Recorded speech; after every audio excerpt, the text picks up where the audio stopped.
Perkenalkan, kami dari kelompok 6 dengan anggota Dara Krista Melinda dengan NIM 123, Nadia Malia Berliana dengan NIM 126, Khairi Nisa Sudarma Putri dengan NIM 127, Rizky Desvin Salsabila dengan NIM 128, Chandra Oktiva Amanda dengan NIM 137, Aprilia Dwi Nurrahma dengan NIM 144, dan Istiqori Mutiara Sani dengan NIM 160.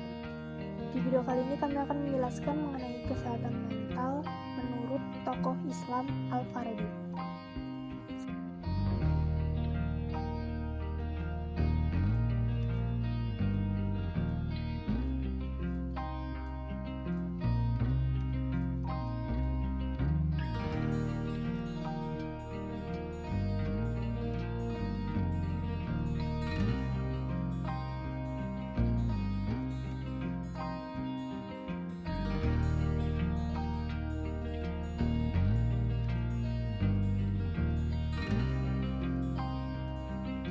Al-Farabi 259 sampai 339 Hijriah atau 872 sampai 950 Masehi adalah seorang ilmuwan atau filsuf Islam yang memiliki pemikiran-pemikiran berhikmah dan bermuatan psikologi.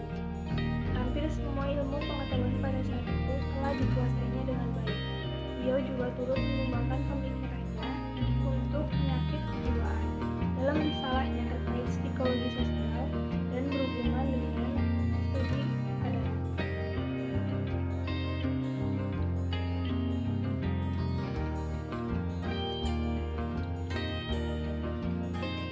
Pemikiran Al-Farabi tentang kesehatan mental Islami. Al-Farabi dalam risalah Fusus Al-Hikam, sebagaimana yang dikutip oleh Najati, bahwa sesungguhnya daya perasa yang tidak nyata atau batin adalah daya fantasi yang berada dalam otak, waham dan ingatan, daya fantasi dan daya pikir. Tidak berbeda jauh dengan Al-Kindi dalam pembagian daya jiwa. Al-Farabi menjelaskan tentang daya jiwa menjadi 3 daya.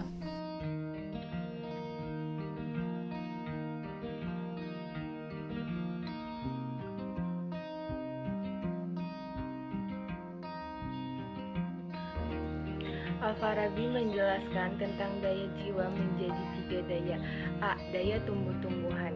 Yang pertama, adanya nutrisi atau yang disebut juga al-quwa al-kaziyah yang berfungsi mengubah makanan menjadi bentuk tubuh.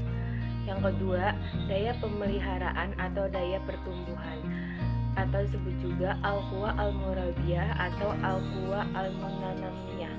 Yang ketiga, daya ini ada pada tumbuh-tumbuhan, hewan, dan manusia. B. Daya hewani. 1. Al-quwa al-mudrikah atau daya memahami. Al-idrak atau pemahaman adalah proses penerimaan al-mudrak atau objek pemahaman. Al-quwa al-mudrikah dibagi menjadi 2 bagian, yakni yang pertama, al-quwa al-mudrikah min al-kharij atau daya memahami eksternal. Panca indera yang bersifat eksternal yakni pendengaran, penglihatan, penciuman, pengecapan, dan perabaan. Yang kedua, al-quwa al-mudrikah min al-batin atau daya memahami internal yang bersifat internal yakni indera kolektif, daya konsepsi, daya fantasi, memahami daya non-indrawi atau daya batin, daya memori, dan hafalan. Daya hewani yang kedua adalah al-quwa al-muharikoh atau daya penggerak. Al-quwa al-muharikoh adalah daya yang terdapat pada otot dan syaraf serta mendorong gerak lazim untuk mewujudkan pekerjaan atau perilaku yang diinginkan oleh hewan.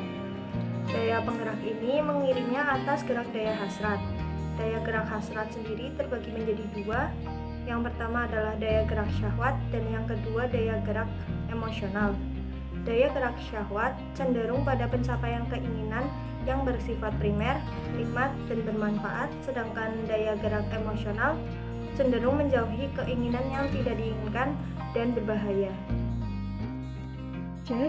Daya rasional atau jiwa rasional dibagi menjadi 2, yaitu yang pertama daya akal praktis.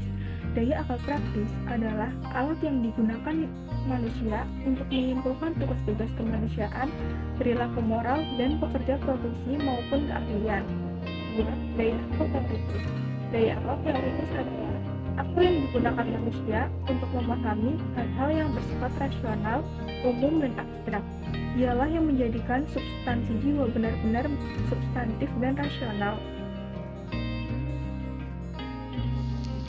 3 daya di atas hampir sama dengan pembagian jiwa oleh Al-Kindi, karena Al-Kindi dan Al-Farabi banyak membaca buku dari filsafat Yunani dan sedikit banyaknya terpengaruh oleh pemikiran Aristoteles dan Plato.